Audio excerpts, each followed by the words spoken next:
Hello friends, എല്ലാവർക്കും തൊഴിൽ വാർത്ത ചലഞ്ചിലേക്ക് സ്വാഗതം. അപ്പോൾ നമുക്ക് ഇന്നത്തെ ടോപ്പിക്കിലേക്ക് കടക്കാം. HMPVയുടെ പൂർണ്ണരൂപം എന്താണ്? HMPVയുടെ പൂർണ്ണരൂപം എന്താണ്? Human മെറ്റാന്യൂമോ virus. എന്താണ് HMPVയുടെ പൂർണ്ണരൂപം? ഹ്യൂമൻ മെറ്റാന്യൂമോ വൈറസ് ആണ്. മെറ്റാന്യൂമോ വൈറസ് ആണ് HMPV, ഹ്യൂമൻ മെറ്റാന്യൂമോ വൈറസ്. 2024 ഡിസംബർ അവസാനത്തോടെ ചൈനയിൽ ഹ്യൂമൻ മെറ്റാന്യൂമോ വൈറസ് ബാധ വർദ്ധിക്കുന്നതായി റിപ്പോർട്ടുകൾ പുറത്തുവിടുന്നു. തുടർന്ന് ഇന്ത്യയിലും രോഗം സ്ഥിരീകരിച്ചു. നേരത്തെയും ഇന്ത്യയിൽ ഈ വൈറസിന്റെ സാന്നിധ്യം ഉണ്ടായിട്ടുണ്ട്. അപ്പോൾ HMPV എന്ന് പറഞ്ഞു കഴിഞ്ഞാൽ ഹ്യൂമൻ മെറ്റാന്യൂമോ വൈറസ് ആണ്. 2024 ഡിസംബറിന്റെ അവസാനത്തോടെ ചൈനയിൽ ഹ്യൂമൻ മെറ്റാന്യൂമോ വൈറസ് ബാധ വർദ്ധിക്കുന്നതായുള്ള റിപ്പോർട്ടുകൾ പുറത്തു വന്നത്. നെതർലൻഡ്സിലാണ് HMPV ആദ്യമായി റിപ്പോർട്ട് ചെയ്യപ്പെട്ടിട്ടുള്ളത്. പാരോമിക്സോ വൈറസ് കുടുംബത്തിൽ പെടുന്ന റെസ്പിറേറ്ററി സിൻസിറ്റിയൽ വൈറസുമായി അടുത്ത ബന്ധമുള്ളവയാണ് ഹ്യൂമൻ മെറ്റാന്യൂമോ വൈറസുകൾ. അപ്പൊ നെതർലൻഡ്സിലാണ് ആദ്യമായിട്ട് HMPV റിപ്പോർട്ട് ചെയ്തിട്ടുള്ളത്. പാരാമിക്സോ വൈറസ് കുടുംബത്തിൽപ്പെടുന്ന റെസ്പിറേറ്ററി സിൻസിറ്റിയൽ വൈറസുമായിട്ട് അടുത്ത ബന്ധമുള്ളവയാണ് ഹ്യൂമൻ മെറ്റാന്യൂമോ വൈറസുകൾ. ലോകാരോഗ്യ സംഘടനയുടെ കണക്കുകൾ പ്രകാരം 2018 5 വയസ്സിന് താഴെയുള്ള 14.2 മില്യൺ കുട്ടികൾക്ക് ഈ വൈറസ് ബാധ ഉണ്ടായിട്ടുണ്ട്. പല സമയങ്ങളിലായി China, Norway, Finland, UK, Canada, Australia എന്നീ രാജ്യങ്ങളിൽ HMPV മൂലമുണ്ടാകുന്ന ജലദോഷപ്പനികളും ശ്വാസകോശ രോഗങ്ങളും ഉണ്ടായിട്ടുണ്ട്. അപ്പൊ ഇത് മൂലം ഉണ്ടാകുന്ന രോഗങ്ങൾ എന്താണ്? ജലദോഷപ്പനികളും ശ്വാസകോശ രോഗങ്ങളും ഉണ്ടായിട്ടുണ്ട്. പ്രത്യേക മരുന്നുകളോ വാക്സിനുകളോ ഈ വൈറസിനെതിരെ കണ്ടെത്തിയിട്ടില്ല. അപ്പോൾ HMPV എന്ന് പറഞ്ഞു കഴിഞ്ഞാൽ അതിന്റെ പൂർണ്ണ രൂപം ഹ്യൂമൻ മെറ്റാന്യൂമോ വൈറസ് എന്നുള്ളതാണ്. 2024 ഡിസംബർ അവസാനത്തോടെയാണ് HMPV ചൈനയിൽ വർദ്ധിക്കുന്നതായിട്ട് റിപ്പോർട്ടുകൾ വന്നത്. നെതർലൻഡ്സിലാണ് ആദ്യമായിട്ട് HMPV വൈറസുകളിനെ റിപ്പോർട്ട് ചെയ്തിട്ടുള്ളത്. ഇത് പാരാമിക്സോ വൈറസ് കുടുംബത്തിൽപ്പെടുന്ന റെസ്പിറേറ്ററി സിൻസിറ്റിയൽ വൈറസുമായിട്ട് ബന്ധമുള്ളവയാണ്. ലോകാരോഗ്യ സംഘടനയുടെ കണക്ക് പ്രകാരം 2018 5 വയസ്സിന് താഴെയുള്ള 14.2 മില്യൺ കുട്ടികൾക്ക് ഈ വൈറസ് ബാധ ഉണ്ടായിട്ടുണ്ട്. China, Norway, Finland, UK, Canada, Australia എന്നീ രാജ്യങ്ങളിലെ HMPV മൂലമുണ്ടാകുന്ന ജലദോഷപ്പനികളും ശ്വാസകോശ രോഗങ്ങളും ഉണ്ടായിട്ടുണ്ട് എന്നുള്ളതാണ് ലോകാരോഗ്യ സംഘടനയുടെ കണ്ടെത്തൽ.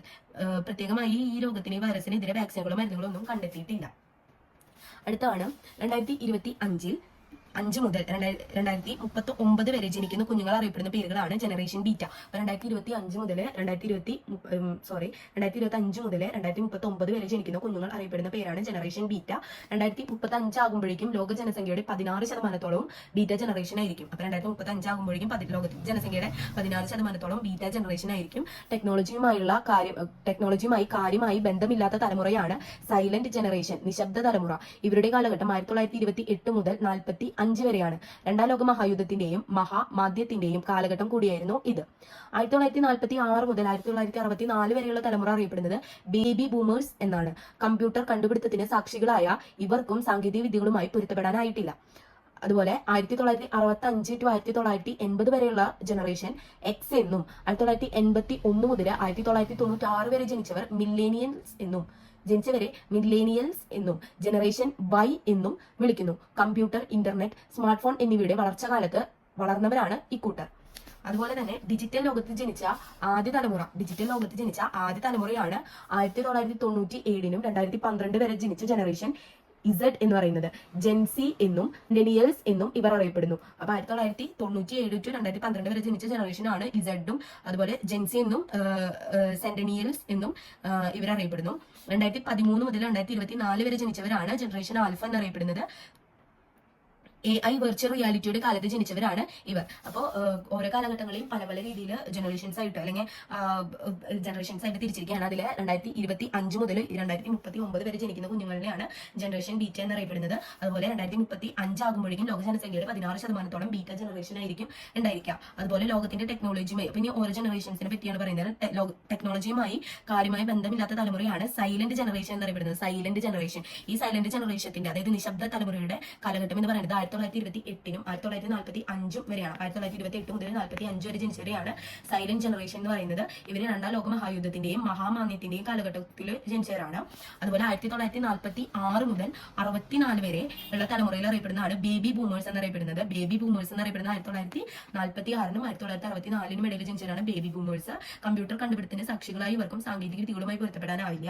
അടുത്ത 1965 1980 ഇടയിൽ ജനിച്ച ജനറേഷൻ എക്സ് എന്നറിയപ്പെടുന്നു. ജനറേഷൻ എക്സ് ആണ് 1965 80 ഇടയിൽ ജനിച്ചവരാണ് ജനറേഷൻ എക്സ്. 1981 to 96, 1981 96 ഇടയിൽ ജനിച്ചവരാണ് മില്ലേനിയൽസ് എന്നറിയപ്പെടുന്നു. ജനറേഷൻ വൈ എന്നും അറിയപ്പെടുന്നു. എക്സ് വൈ എന്ന് പറയുന്ന മാതിരി എക്സ് എന്ന് പറയുന്നത് 1965 1980 ഇടയിൽ ജനിച്ചവരാണ് ജനറേഷൻ വൈ അഥവാ മില്ലേനിയൽസ് എന്നറിയപ്പെടുന്നത്. 1981 1996 ഇടയിൽ ജനിച്ചവരാണ്. കമ്പ്യൂട്ടർ, ഇന്റർനെറ്റ്, സ്മാർട്ട് ഫോൺ എന്നിവയുടെ വളർച്ചാ കാലഘട്ടത്തിൽ ഉള്ളവരാണ് ഇവര് ജനറേഷൻ വൈ എന്ന് പറയപ്പെടുന്നത്. ഡിജിറ്റൽ ലോകത്ത് ജനിച്ച ആദ്യത്തെ തലമുറ എന്ന് പറയുന്നത് 1997 2012 ഇടയിൽ ജനിച്ചവരാണ്. ഇവരിനെ ഓപ്പറേഷൻ ഇസഡ്, ജെൻസി, സെന്റേനിയൽസ് എന്നും അറിയപ്പെടുന്നു. ജനറേഷൻ ഇസഡ്, ജെൻസി എന്നും സെന്റേനിയൽസ് എന്നും അറിയപ്പെടുന്നു. 1997 2012 ഇടയിൽ ജനിച്ചവര്. അതുപോലെ 2013 2024 ഇടയിൽ ജനിച്ച ജനറേഷൻ ആൽഫ എന്നാണ് അറിയപ്പെടുന്നത്. ഇവര് വെർച്വൽ റിയാലിറ്റിയുടെ കാലത്ത് ജനിച്ചവരാണ്. അപ്പോൾ ജനറേഷൻ ആൽഫ ഒക്കെ 2013 to 2024 ആണ്. 2025 to 2039 വരെ ജനിക്കുന്ന കുട്ടികൾ അല്ലെങ്കിൽ ജനറേഷനെയാണ് അറിയപ്പെടുന്നത് ജനറേഷൻ ബീറ്റ. അടുത്തതാണ് ഹോർത്തൂസ് മലബാറിക്കസ് ഇംഗ്ലീഷിലും മലയാളത്തിലും ആദ്യമായി എത്തിച്ച ഏത് സസ്യശാസ്ത്രജ്ഞനാണ് അടുത്തിടെ അന്തരിച്ചത്? അപ്പോൾ ഹോർത്തൂസ് മലബാറിക്കസ് എന്ന പുസ്തകം ഇംഗ്ലീഷിലും മലയാളത്തിലും ആദ്യമായി എത്തിച്ച ഏത് ശാസ്ത്രജ്ഞനാണ് അടുത്തിടെ അന്തരിച്ചത്? ഡോക്ടർ കെ എസ് മണിലാൽ ആണ് ഈയിടെ അന്തരിച്ച ഹോർത്തൂസ് മലബാറിക്കസ് ഇംഗ്ലീഷിലും മലയാളത്തിലും ആദ്യമായിട്ട് എത്തിച്ച സസ്യശാസ്ത്രജ്ഞൻ. കോട്ടുങ്ങൽ സുബ്രഹ്മണ്യം മണിലാൽ എന്നാണ് മുഴുവൻ പേര്. കോട്ടുങ്ങൽ സുബ്രഹ്മണ്യം മണിലാൽ എന്നതാണ് മുഴുവൻ പേര്. കാലിക്കറ്റ് സർവകലാശാലയിലെ ബോട്ടണി വകുപ്പ് മുൻ മേധാവിയായിരുന്നു. 50 വർഷത്തോളം നീണ്ട ഗവേഷണത്തിലൂടെയാണ് ഹോർത്തൂസ് മലബാറിക്കസ് ഇംഗ്ലീഷിലും മലയാളത്തിലും മണിലാൽ വിവർത്തനം ചെയ്തത്. കാട്ടുങ്ങൽ സുബ്രഹ്മണ്യം മണിലാൽ എന്നാണ് മുഴുവൻ പേര്. കാലിക്കറ്റ് സർവകലാശാലയിലെ ബോട്ടണി വകുപ്പ് മുൻ മേധാവിയായിരുന്നു. 50 വർഷത്തോളം നീണ്ട ഗവേഷണത്തിലൂടെയാണ് ഹോർത്തൂസ് മലബാറിക്കസ് ഇംഗ്ലീഷിലും മലയാളത്തിലും മണിലാൽ വിവർത്തനം ചെയ്തത്. 19 പുതിയ സസ്യ ഇനങ്ങളെ ശാസ്ത്രലോകത്തിന് പരിചയപ്പെടുത്തി. അതിൽ 4 എണ്ണം അദ്ദേഹത്തിന്റെ പേരിലാണ് അറിയപ്പെടുന്നത്. അപ്പൊ 4 എണ്ണം എന്താണ് അദ്ദേഹത്തിന്റെ പേരിലാണ് അറിയപ്പെടുന്നത്. 2020 പത്മശ്രീ ലഭിച്ചു. അപ്പൊ ഡോക്ടർ കെ എസ് മണിലാലിന് 2020 പത്മശ്രീ ലഭിച്ചു. ലാറ്റിൻ ഭാഷയിൽ 17-ാം നൂറ്റാണ്ടിൽ തയ്യാറാക്കപ്പെട്ട ഹോർത്തൂസ് മലബാറിക്കസ് 12 വാല്യങ്ങളും 742 അധ്യായങ്ങളുമാണ് ഉണ്ടായിരുന്നത്.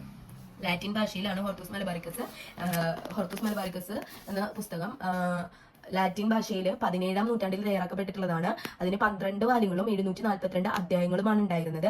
AD 1678 1703 ഇടയിൽ ആംസ്റ്റർഡാമിലാണ് ഹോർത്തൂസ് മലബാറിക്കസ് പ്രസിദ്ധീകരിച്ചിട്ടുള്ളത്. കേരളത്തിൽ വളരുന്ന 679 വ്യത്യസ്ത സസ്യയിനങ്ങളുടെ വിവരണങ്ങളാണ് ഇതിൽ ഉൾക്കൊള്ളിച്ചിട്ടുള്ളത്. ഓരോ ചെടിയെക്കുറിച്ചുമുള്ള സസ്യശാസ്ത്രപരമായ വിവരങ്ങളും സാമ്പത്തിക വശങ്ങളും ഔഷധ ഗുണങ്ങളും 791 ചിത്രങ്ങളും ഹോർത്തൂസിലുണ്ട്. അന്നത്തെ ഡച്ച് ഗവർണറായിരുന്ന ഹെൻറിക് ആൻഡ്രിയാൻ വാൻഡ്രീഡ് ആണ് കേരളത്തിലെ സസ്യസമ്പത്തിനെ കുറിച്ചുള്ള വിവരങ്ങളുള്ള ബൃഹത് ഗ്രന്ഥം തയ്യാറാക്കുന്നതിനായി മുന്നോട്ടിറങ്ങിയത്. രംഗഭട്ട്, വിനായക ഭട്ട്, അപ്പുഭട്ട്, ഇട്ടി അച്യുതൻ വൈദ്യർ എന്നിവരുടെ സഹായത്തോടെയാണ് ഹോർത്തൂസ് തയ്യാറാക്കിയത്. ഹോർത്തൂസ് മലബാറിക്കസിൽ ആദ്യം പരാമർശിക്കുന്ന സസ്യം തെങ്ങും അവസാനം പരാമർശിക്കുന്നത് തിനയുമാണ്. സസ്യങ്ങളുടെ വിവരങ്ങൾ ലാറ്റിൻ, അറബി, സംസ്കൃതം, മലയാളം എന്നീ ഭാഷകളിൽ രേഖപ്പെടുത്തിയിട്ടുണ്ട്. ലാറ്റിൻ ഗ്രന്ഥത്തിൽ സസ്യനാമങ്ങൾ മലയാളത്തിൽ കൂടി അച്ചടിച്ചു. ഇതോടെ മലയാള ലിപിയിൽ ആദ്യമായി അച്ചടി മഷി പുരണ്ടു. ഹോർത്തൂസിന്റെ ഇംഗ്ലീഷ് പതിപ്പ് 2003 മലയാളം പതിപ്പ് 2008 കേരള യൂണിവേഴ്സിറ്റി പ്രസിദ്ധീകരിച്ചു. ഹോർത്തൂസ് മലബാറിക്കസ് ഇംഗ്ലീഷിലും മലയാളത്തിലും ആദ്യമായി എത്തിച്ച ഏത് സസ്യശാസ്ത്രജ്ഞനാണ് അടുത്തിടെ അന്തരിച്ചത്? Doctor K S Manilal. Kattungal Subrahmanyam Manilal എന്നാണ് അദ്ദേഹത്തിന്റെ മുഴുവൻ പേര്. കാട്ടുങ്ങൽ സുബ്രഹ്മണ്യം മണിലാലാണ് കെ എസ് മണിലാല്. കാലിക്കറ്റ് സർവകലാശാലയിലെ ബോട്ടണി വകുപ്പിന്റെ മുൻ മേധാവിയായിരുന്നു അദ്ദേഹം. 50 വർഷത്തോളം നീണ്ട ഗവേഷണത്തിലൂടെയാണ് ഹോർത്തൂസ് മലബാറിക്കസ് ഇംഗ്ലീഷിലും മലയാളത്തിലും പ്രസിദ്ധീകരിച്ചിട്ടുള്ളത്. 19 പുതിയ സസ്യയിനങ്ങളുടെ ശാസ്ത്രലോകത്ത് അദ്ദേഹം പരിചയപ്പെടുത്തി. അതിൽ 4 എണ്ണം അദ്ദേഹത്തിന്റെ പേരിലാണ് അറിയപ്പെടുന്നത്. അതുപോലെ 2020 അദ്ദേഹത്തിന് പത്മശ്രീ ലഭിച്ചു. ലാറ്റിൻ ഭാഷയിൽ 17-ാം നൂറ്റാണ്ടിൽ തയ്യാറാക്കപ്പെട്ട ഹോർത്തൂസ് മലബാറിക്കസ് 12 വാല്യങ്ങളും 742 അധ്യായങ്ങളുമാണ് ഉണ്ടായിരുന്നത്. അപ്പോൾ ലാറ്റിൻ ഭാഷയിലാണ് 17-ാം നൂറ്റാണ്ടിലാണ് തയ്യാറാക്കപ്പെട്ടിട്ടുള്ളത് ഹോർത്തൂസ് മലബാറിക്കസ്. അതിന് 12 വാല്യങ്ങളും 742 അധ്യായങ്ങളുമാണ് ഉണ്ടായിരുന്നത്. AD 1678 1703 ഇടയിലാണ്. 1703 ഇടയിൽ ആംസ്റ്റർഡാമിൽ വെച്ചിട്ടാണ് ഹോർത്തൂസ് മലബാറിക്കസ് പ്രസിദ്ധീകരിച്ചിട്ടുള്ളത്. കേരളത്തിൽ വളരുന്ന 679 വ്യത്യസ്ത സസ്യങ്ങളുടെ വിവരണങ്ങളാണ് ഇതിൽ ഉൾക്കൊള്ളിച്ചിട്ടുള്ളത്. ഓരോ ചെടിയെക്കുറിച്ചുമുള്ള സസ്യശാസ്ത്രപരമായ വിവരങ്ങളും സാമ്പത്തിക വശങ്ങളും ഔഷധ ഗുണങ്ങളും ഒക്കെ 791 ചിത്രങ്ങളും ഹോർത്തൂസ് മലബാറിക്കസ് എന്ന പുസ്തകത്തിലുണ്ട്. കേരളത്തിൽ വളരുന്ന 679 വ്യത്യസ്ത ഇനങ്ങളായിട്ടുള്ള സസ്യങ്ങളുടെ വിവരണങ്ങളാണ് അതിൽ കൊടുത്തിട്ടുള്ളത്. അതിന്റെ ഔഷധ ഗുണങ്ങളും സാമ്പത്തിക വശങ്ങളും സസ്യശാസ്ത്രപരമായ വിവരങ്ങളും 791 ചിത്രങ്ങളുമാണ് ഹോർത്തൂസ് മലബാറിക്കസിൽ കൊടുത്തിട്ടുള്ളത്. അന്നത്തെ ഡച്ച് ഗവർണറായ ഹെൻറിക് ആൻഡ്രിയാൻ വാൻഡ്രീഡ് ആണ് കേരളത്തിലെ സസ്യസമ്പത്തിനെ കുറിച്ചിട്ട് ഇങ്ങനെ ഒരു ബൃഹത് ഗ്രന്ഥം തയ്യാറാക്കാനായിട്ട് മുന്നോട്ട് വന്നിട്ടുള്ളത്. അതിന് അദ്ദേഹത്തിനെ സഹായിച്ചിട്ടുള്ളത് രംഗഭട്ട്, വിനായകഭട്ട്, അപ്പുഭട്ട്, ഇട്ടി അച്യുതൻ വൈദ്യർ എന്നിവരുടെ സഹായത്തോടെയാണ് അദ്ദേഹം ഹോർത്തൂസ് മലബാറിക്കസ് എന്ന പുസ്തകം തയ്യാറാക്കിയിട്ടുള്ളത്. ഹോർത്തൂസ് മലബാറിക്കസിലെ ആദ്യം പരാമർശിക്കുന്നത് തെങ്ങും അവസാനം പരാമർശിക്കുന്നത് തിനയുമാണ്. സസ്യങ്ങളുടെ വിവരങ്ങൾ ലാറ്റിൻ, അറബി, സംസ്കൃതം, മലയാളം എന്നീ ഭാഷകളിലും രേഖപ്പെടുത്തിയിട്ടുണ്ട്. ലാറ്റിൻ ഗ്രന്ഥത്തിൽ സസ്യനാമങ്ങൾ മലയാളത്തിൽ കൂടി അച്ചടിച്ചിട്ടുണ്ട്. അതോടുകൂടി എന്താണ് മലയാള ലിപിയിൽ അച്ചടിക്കുന്ന അല്ലെങ്കിൽ മലയാളം അച്ചടിച്ച ആദ്യത്തെ പുസ്തകമായിട്ട് ഹോർത്തൂസ് മലബാറിക്കസ് മാറി.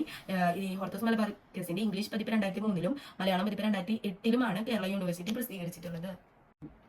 ആരുടെ 200-ാം ജന്മവാർഷികവും 151-ാം ചരമവാർഷികവുമാണ് 2025 ജനുവരിയിൽ കടന്നുപോയത്. അപ്പൊ ആരുടെ 200-ാം ജന്മവാർഷികവും 151-ാം ചരമവാർഷികവുമാണ് 2025 ജനുവരിയിൽ കടന്നുപോയിട്ടുള്ളത്. ആറാട്ടുപുഴ വേലായുധ പണിക്കരുടെ 200-ാം ജന്മവാർഷികവും 151-ാം ചരമവാർഷികവുമാണ് 2025 ജനുവരിയിൽ കടന്നുപോയിട്ടുള്ളത്. ആറാട്ടുപുഴ വേലായുധ പണിക്കർ 1825 ജനുവരിയിൽ ജനിച്ചു. 1874 ജനുവരി 3-ന് കൊല്ലപ്പെട്ടു. അപ്പോൾ ആറാട്ടുപുഴ വേലായുധ പണിക്കർ 1825-ലാണ് ജനിച്ചിട്ടുള്ളത്. അപ്പൊ 200 വർഷം അദ്ദേഹം ജനിച്ചിട്ട്. അതുപോലെ 1874 ജനുവരി 3-ന് കൊല്ലപ്പെട്ടു. അപ്പൊ 151 വർഷമായി അദ്ദേഹം മരിച്ചിട്ട്. വള്ളത്തിൽ കായംകുളം കായലിലൂടെ കൊല്ലത്തേക്കുള്ള യാത്രാമധ്യേ ശത്രുക്കൾ വേലായുധ പണിക്കരെ കുത്തിക്കൊല്ലുകയായിരുന്നു. അപ്പൊ എങ്ങനെയാണ് അദ്ദേഹം മരണപ്പെട്ടത്? വള്ളത്തിൽ കായംകുളം കായലിലൂടെ കൊല്ലത്തേക്കുള്ള യാത്രാമധ്യേ ശത്രുക്കൾ വേലായുധ പണിക്കരനെ കുത്തിക്കൊല്ലുകയായിരുന്നു. സവർണരുടെ ക്ഷേത്രങ്ങളിൽ അവർണർക്ക് പ്രവേശനമില്ലാത്ത കാലത്ത് അവർണർക്കായി 1854-ൽ പണിക്കർ ക്ഷേത്രം സ്ഥാപിച്ചു. ശ്രീനാരായണ ഗുരു 1888-ൽ അരുവിപ്പുറം പ്രതിഷ്ഠ നടത്തിയതിന് 36 വർഷങ്ങൾക്ക് മുൻപാണ് ഇദ്ദേഹം ഇടയ്ക്കാട് ജ്ഞാനേശ്വരം ക്ഷേത്രം പണിതിട്ടുള്ളത്. അപ്പൊ സവർണരുടെ ക്ഷേത്രങ്ങളിൽ അവർണർക്ക് പ്രവേശനം ഇല്ലാതിരുന്ന കാലഘട്ടത്തിൽ അവർണർക്കായിട്ട് 1854-ല് പണിക്കർ ക്ഷേത്രം സ്ഥാപിക്കുകയാണ്. ശ്രീനാരായണ ഗുരു 1888-ലാണ് അരുവിപ്പുറം ക്ഷേത്ര പ്രതിഷ്ഠ നടത്തുന്നത്. അതിന് 36 വർഷങ്ങൾക്ക് മുമ്പ് 1854-ലാണ് ആറാട്ടുപുഴ വേലായുധ പണിക്കർ ഇടയ്ക്കാട് ജ്ഞാനേശ്വരം പണിതത്. 1859-ൽ മേൽമുണ്ട് സമരത്തിന് നേതൃത്വം നൽകി. 1859-ൽ മേൽമുണ്ട് സമരത്തിന് നേതൃത്വം നൽകി. അക്കാലത്ത് അവർണ സ്ത്രീകൾക്ക് അച്ചിപ്പുടവ, ബാറു മുതൽ കണങ്കാൽ വരെ എത്തുന്ന വസ്ത്രം ഉടുക്കാൻ അനുമതിയില്ലായിരുന്നു. കായംകുളം ചന്തയിൽ താഴേക്ക് ഇറക്കി മുണ്ടെടുത്ത് എത്തിയ സ്ത്രീയെ പ്രമാണിമാർ വസ്ത്രം കീറി അപമാനിച്ചു. ഇതറിഞ്ഞെത്തിയ പണിക്കർ എല്ലാവർക്കും മുണ്ടുകൾ വിതരണം ചെയ്യുകയും സ്ത്രീയെ അപമാനിച്ചവരെ കായികമായി നേരിടുകയും ചെയ്തു. 1859-ലെ മേൽമുണ്ട് സമരത്തിന് നേതൃത്വം നൽകുകയും അക്കാലത്ത് അവർണ സ്ത്രീകൾക്ക് അച്ചിപ്പുടവ ഉടുക്കാൻ അനുവാദമില്ലാതിരുന്ന കാലത്ത് കായംകുളം ചന്തയിലെ താഴേക്കിറക്കി മുണ്ടെടുത്തെത്തിയ സ്ത്രീയെ പ്രമാണിമാർ വസ്ത്രം കീറി അപമാനിച്ചു. ഇതറിഞ്ഞെത്തിയ പണിക്കർ എല്ലാവർക്കും മേൽമുണ്ടുകൾ വിതരണം ചെയ്യുകയും സ്ത്രീയെ അപമാനിച്ചവരെ കായികമായി നേരിടുകയും ചെയ്തു. 1861-ൽ ഈഴവ സമുദായ അംഗങ്ങളുടെ കഥകളി യോഗം ഉണ്ടാക്കിയതും വേലായുധ പണിക്കരാണ്. 1861-ൽ ഈഴവ സമുദായങ്ങളുടെ കഥകളി യോഗം ഉണ്ടാക്കിയതും വേലായുധ പണിക്കരാണ്. 1866-ൽ പത്തിയൂരിൽ മുണ്ട് ഇറക്കിയെടുത്ത അവർണ സ്ത്രീയുടെ വസ്ത്രങ്ങൾ കീറി പ്രമാണിമാർ അപമാനിച്ചു. ഇതോടെ ജന്മിമാരുടെ എല്ലാ കൃഷിപ്പണികളും ബഹിഷ്കരിക്കാൻ പണിക്കർ ആഹ്വാനം ചെയ്തു. വിളവെടുപ്പു മുടങ്ങിയതോടെ സാമ്പത്തിക ഞെരുക്കമുണ്ടായ അവർ ആ സ്ത്രീയോട് മാപ്പ് പറയാൻ നിർബന്ധിതരായി. കർഷക തൊഴിലാളികളെ അണിനിരത്തി പണിക്കർ നടത്തിയ ഈ സമരം കേരള ചരിത്രത്തിലെ ആദ്യത്തെ കർഷക തൊഴിലാളി സമരമായി വിലയിരുത്തുന്നു.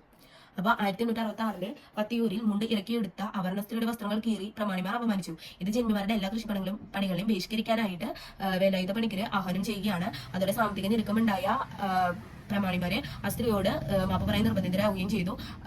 ഈ സമരം എന്ന് പറയുന്നത് കേരള ചരിത്രത്തിലെ ആദ്യത്തെ തന്നെ കർഷക തൊഴിലാളി സമരമായിട്ടാണ് വിലയിരുത്തുന്നത്. മൂക്കുത്തി സമരത്തിന് ആസ്പദമായ സംഭവം പന്തളത്താണ് നടന്നത്. ഈഴവ സ്ത്രീ സ്വർണ്ണ മൂക്കുത്തി ധരിച്ച് നടന്നത് സവർണരുടെ എതിർപ്പിനിടയാക്കി. സവർണർ ആ സ്ത്രീയുടെ മൂക്ക് മാംസത്തോടെ പിഴുതെറിഞ്ഞു. ഇതറിഞ്ഞെത്തിയ ആറാട്ടുപുഴ വേലായുധ പണിക്കരും സംഘവും അവർണർക്ക് സ്വർണ്ണ മൂക്കുത്തി നൽകി നാട്ടിലൂടെ നടത്തിച്ചു. അപ്പോൾ മൂക്കുത്തി സമരവും ആരുടെ നേതൃത്വത്തിൽ നടന്നത് തന്നെയാണ്? വേലായുധ പണിക്കരുടെ നേതൃത്വത്തിൽ നടന്നത് തന്നെയാണ്. അപ്പൊ ആരുടെ 200-ാം ജന്മവാർഷികവും 151-ാം ചരമവാർഷികവുമാണ് 2025 ജനുവരിയിൽ കടന്നുപോയത്. ആറാട്ടുപുഴ വേലായുധ പണിക്കരുടെയാണ്. ആറാട്ടുപുഴ വേലായുധ പണിക്കര് 1825 ജനുവരിയിൽ ജനിക്കുകയും 1874 ജനുവരി 3-ന് കൊല്ലപ്പെടുകയും ചെയ്തു. വള്ളത്തില് കായംകുളം കായലിലൂടെ കൊല്ലത്തേക്കുള്ള യാത്രാമധ്യേ ശത്രുക്കൾ വേലായുധ പണിക്കരെ കുത്തിക്കൊല്ലുകയായിരുന്നു. സവർണ ക്ഷേത്രങ്ങളിൽ അവർണർക്ക് പ്രവേശനം ഇല്ലാതിരുന്ന കാലത്ത് 1854-ല് പണിക്കര് ക്ഷേത്രം സ്ഥാപിക്കുകയാണ്. ശ്രീനാരായണ ഗുരു 1888-ലാണ് അരുവിപ്പുറം ക്ഷേത്ര പ്രതിഷ്ഠ നടത്തുന്നത്. അതിന് 36 വർഷങ്ങൾക്ക് മുമ്പ് 1854-ലാണ് ഇടയ്ക്കാട് ജ്ഞാനേശ്വരം ക്ഷേത്രം ആറാട്ടുപുഴ വേലായുധ പണിക്കർ പണി കഴിപ്പിച്ചിട്ടുള്ളത്. 1859-ൽ മേൽമുണ്ട് സമരത്തിൽ നേതൃത്വം നൽകിയതും ആരായിരുന്നു? ആറാട്ടുപുഴ വേലായുധ പണിക്കരാണ്. അക്കാലത്ത് അവർണ സ്ത്രീകൾക്ക് അച്ചിപ്പുടവ ധരിക്കാൻ അവകാശം ഉണ്ടായിരുന്നില്ല. അത്തരത്തിൽ മുണ്ടെടുത്തെത്തിയ സ്ത്രീയെ പ്രമാണിമാർ അപമാനിക്കുകയും അതിനെതിരായിട്ട് അവരെ എല്ലാം കായികമായി അദ്ദേഹം നേരിടുകയും ചെയ്തിരുന്നു. അതുപോലെ 1861-ല് ഈഴവ സമുദായങ്ങളുടെ കഥകളി യോഗം ഉണ്ടാക്കിയതും ആറാട്ടുപുഴ വേലായുധ പണിക്കരാണ്. 1861-ല് 1866-ല് പത്തിയൂരിൽ മുണ്ടിറക്കി എടുത്ത ഒരു അവർണ സ്ത്രീ വസ്ത്രങ്ങൾ കയറി അപമാനിച്ച ജന്മിമാരോട് പ്രതിഷേധമായിട്ട് എല്ലാ കൃഷിപ്പണികളും ബഹിഷ്കരിക്കാനായിട്ട് ആറാട്ടുപുഴ വേലായുധ പണിക്കർ ആഹ്വാനം ചെയ്യുകയും ആ സമരം പിന്നീട് കേരള ചരിത്രത്തിലെ ആദ്യത്തെ കർഷക തൊഴിലാളി സമരമായി വിലയിരുത്തുകയും ചെയ്തു. മൂക്കുത്തി സമരത്തിന് ആസ്പദമായ സംഭവം നടന്നത് പന്തളത്താണ്. ഇത്തരത്തിൽ മൂക്കുത്തി സമരത്തിനും നേതൃത്വം നൽകിയത് ആറാട്ടുപുഴ വേലായുധ പണിക്കരാണ്. എവിടെ വെച്ച് നടന്ന മത്സരത്തിലാണ് ഇന്ത്യയുടെ ഡി ഗുഗേഷ് ലോക ചെസ് ചാമ്പ്യൻ ആയത്? അപ്പൊ ഇവിടെ വെച്ച് നടന്ന മത്സരത്തിലാണ് ഇന്ത്യയുടെ ഡി ഗുഗേഷ് ലോക ചെസ് ചാമ്പ്യൻ ആയത് സിംഗപ്പൂരിലെ സെന്റോസ റിസോർട്ട്സ് വേൾഡിൽ വെച്ച് നടന്ന മത്സരത്തിലാണ് ഇന്ത്യയുടെ ഡി ഗുഗേഷ് ലോക ചെസ് ചാമ്പ്യൻ ആയിട്ട് മാറിയത്. നിലവിലെ ചാമ്പ്യൻ ചൈനയുടെ ഡിങ് ലിറനെ കീഴടക്കിയാണ് 6.5 പോയിന്റിനെതിരെ 7.5 പോയിന്റ് നേടി തമിഴ്നാട് സ്വദേശിയായ ഗുഗേഷ് വിജയിയായത്. വിശ്വനാഥൻ ആനന്ദിനു ശേഷം ലോക ചാമ്പ്യനാകുന്ന ആദ്യത്തെ ഇന്ത്യക്കാരനാണ് ആര്യ ഡി ഗുഗേഷ് എന്ന് പറയുന്നത്. ലോക ചാമ്പ്യനാകുന്ന ഏറ്റവും പ്രായം കുറഞ്ഞ താരമെന്ന റെക്കോർഡും ഡി ഗുഗേഷിനാണ്. 1985 22-ാം വയസ്സിൽ ലോക ചാമ്പ്യനായ റഷ്യയുടെ ഗാരി കസ്പറോയുടെ റെക്കോർഡാണ് 18 വയസ്സും 8 മാസവും 14 ദിവസവും പിന്നിട്ട ഗുഗേഷ് മറികടന്നത്. അപ്പൊ ലോക ചാമ്പ്യനാകുന്ന ഏറ്റവും പ്രായം കുറഞ്ഞ താരവും ആര് തന്നെയാണ്? ഡി ഗുഗേഷ് ആണ്. റഷ്യൻ ചാമ്പ്യനായിരുന്ന ഗാരി കസ്പറോവിന്റെ 1985 22-ാം വയസ്സിലെ ലോക ചാമ്പ്യനായ റെക്കോർഡാണ് ഡി ഗുഗേഷ് മറികടന്നത്. 5 വട്ടം ലോക ചാമ്പ്യൻഷിപ്പ് കരസ്ഥമാക്കിയ വിശ്വനാഥൻ ആനന്ദ് 2013 ചെന്നൈ ലോക ചാമ്പ്യൻഷിപ്പിൽ നോർവേയുടെ മാഗ്നസ് കാൾസന് അടിയറ വെച്ച കിരീടമാണ് ഗുഗേഷ് വീണ്ടെടുത്തത്. 5 വട്ടം ലോക ചാമ്പ്യൻഷിപ്പ് കരസ്ഥമാക്കിയ വിശ്വനാഥൻ ആനന്ദ് 2013 ചെന്നൈ ലോക ചാമ്പ്യൻഷിപ്പിൽ മാഗ്നസ് കാൾസന് അടിയറ വെച്ച കിരീടമാണ് ഗുഗേഷ് വീണ്ടെടുത്തത്. ഏകദേശം 11.50 കോടി രൂപ ഗുഗേഷിന് സമ്മാനമായി ലഭിച്ചു. തമിഴ്നാട് സർക്കാർ 5 കോടി രൂപ ക്യാഷ് അവാർഡും നൽകി. അപ്പോൾ ഈ ഇവിടെ വെച്ച് നടന്ന മത്സരത്തിലാണ് ഇന്ത്യയുടെ ഡി ഗുഗേഷ് ലോക ചെസ് ചാമ്പ്യൻ ആയത്. സിംഗപ്പൂരിലെ സെന്റോസ റിസോർട്ട്സ് വേൾഡിലാണ്. നിലവിലെ ചാമ്പ്യനായിരുന്ന ചൈനയുടെ ഡിങ് ലിറനെ കീഴടക്കിക്കൊണ്ടാണ് 6.5 പോയിന്റിനെതിരെ 7.5 പോയിന്റ് നേടിക്കൊണ്ട് തമിഴ്നാട് സ്വദേശിയായ ഗുഗേഷ് വിജയിയായത്. വിശ്വനാഥൻ ആനന്ദിന് ശേഷം ലോക ചാമ്പ്യനാകുന്ന ആദ്യത്തെ ഇന്ത്യക്കാരനാണ് ഗുഗേഷ്. ലോക ചാമ്പ്യനാകുന്ന ഏറ്റവും പ്രായം കുറഞ്ഞ താരവും ആര് തന്നെയാണ്? ഗുഗേഷ് ആണ്. 1985 22-ാം വയസ്സിൽ ലോക ചാമ്പ്യനായ റഷ്യയുടെ ഗാരി കാസ്പറോവിന്റെ റെക്കോർഡാണ് 18 വയസ്സും 8 മാസവും 14 ദിവസവും പിന്നിട്ട് ഗുഗേഷ് മറികടന്നത്. 5 വട്ടം ലോക ചാമ്പ്യൻഷിപ്പ് കരസ്ഥമാക്കിയ വിശ്വനാഥൻ ആനന്ദ് 2013 ചെന്നൈ ലോക ചാമ്പ്യൻഷിപ്പിൽ നോർവേയുടെ മാഗ്നസ് കാൾസന് അടിയറ വെച്ച കിരീടമാണ് ഗുഗേഷ് വീണ്ടെടുത്തത്. ഏകദേശം 11.50 കോടി രൂപയാണ് ഗുഗേഷിന് സമ്മാനമായിട്ട് ലഭിച്ചിട്ടുള്ളത്. തമിഴ്നാട് സർക്കാരിന്റെ 5 കോടി രൂപ ക്യാഷ് അവാർഡും ഗുഗേഷിന് ലഭിച്ചു.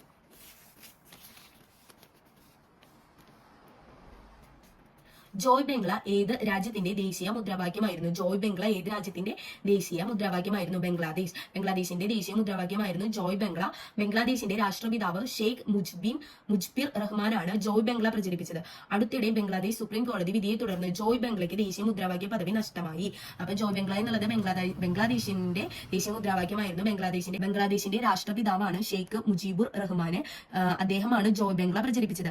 അടുത്തിടെ ബംഗ്ലാദേശ് സുപ്രീം കോടതി വിധിയെ തുടർന്ന് ജോയ് ബംഗ്ല എന്ന ദേശീയ മുദ്രാവാക്യത്തിന്റെ പദവി നഷ്ടമായി. മുജീബുർ റഹ്മാനെ രാഷ്ട്രപിതാവ് എന്ന പദവിയിൽ നിന്ന് ഇടക്കാല സർക്കാർ പിന്നാലെ ഒഴിവാക്കുകയും ചെയ്തു.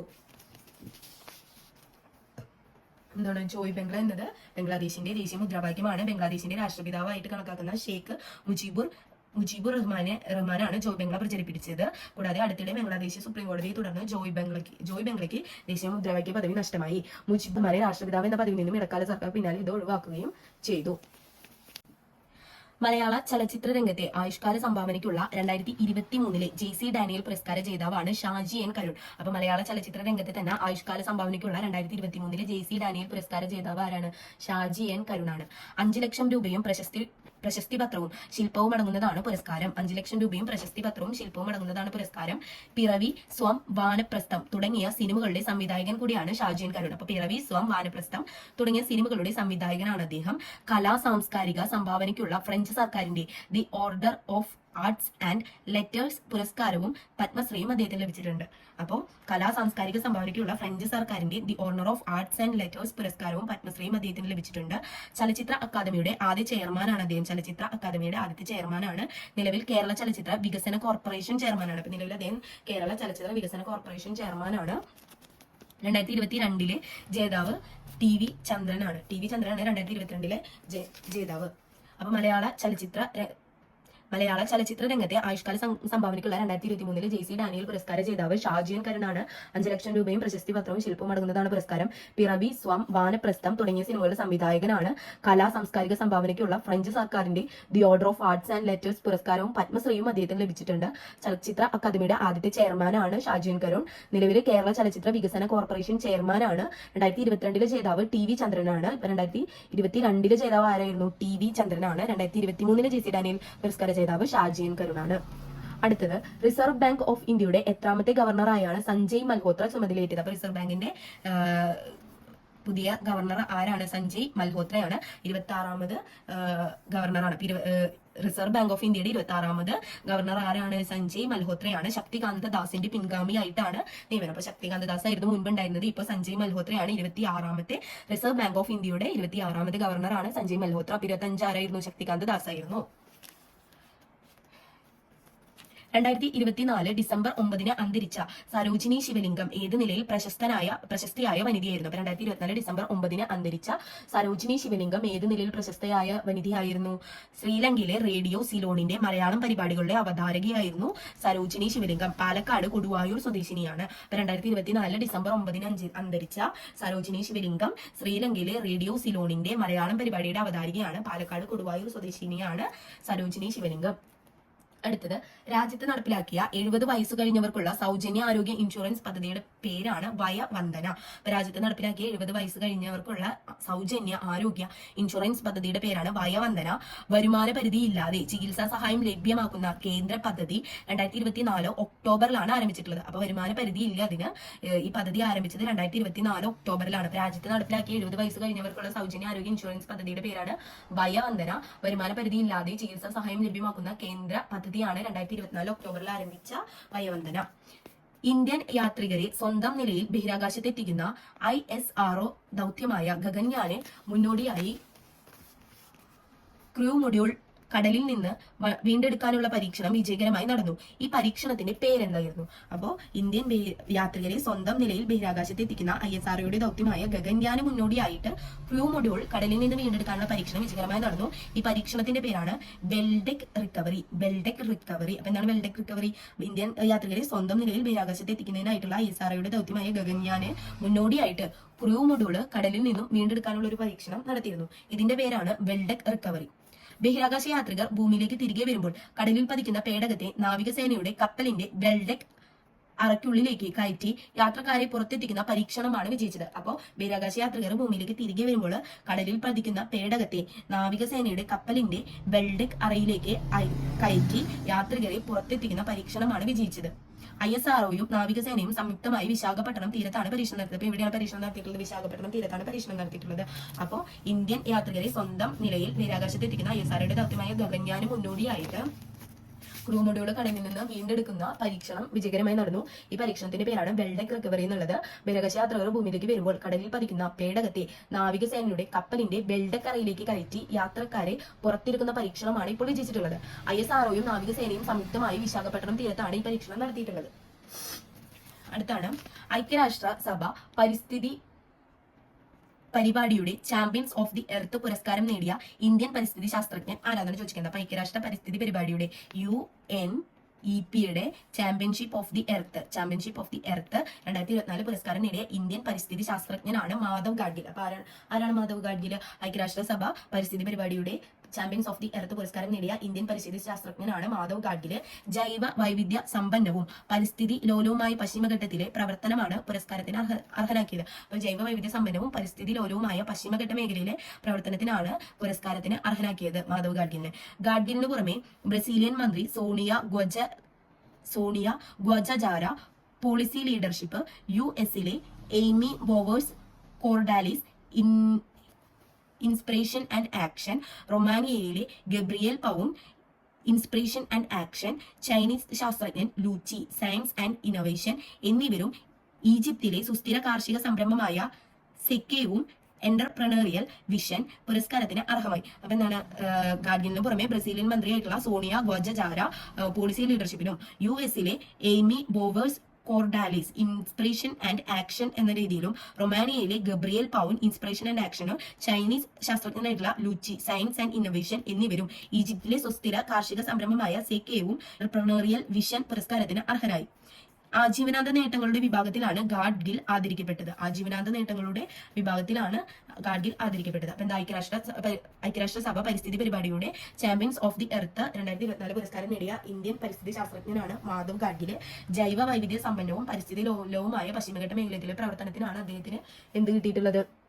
അദ്ദേഹത്തിന് പുരസ്കാരത്തിന് അർഹനാക്കിയിട്ടുള്ളത്. ഗാഡ്ഗിലിന് പുറമെ ബ്രസീലിയൻ മന്ത്രിയായിട്ടുള്ള Sonia Guajajara, US Aimee Bowers Cordalis, റൊമാനിയയിലെ ഗബ്രിയേൽ പൗന്, ചൈനീസ് ശാസ്ത്രജ്ഞനായിട്ടുള്ള ലൂച്ചി, ഈജിപ്തിലെ സുസ്ഥിര കാർഷിക സംരംഭമായ സെക്കേവിനും പുരസ്കാരത്തിന് അർഹരായിട്ടുണ്ട്.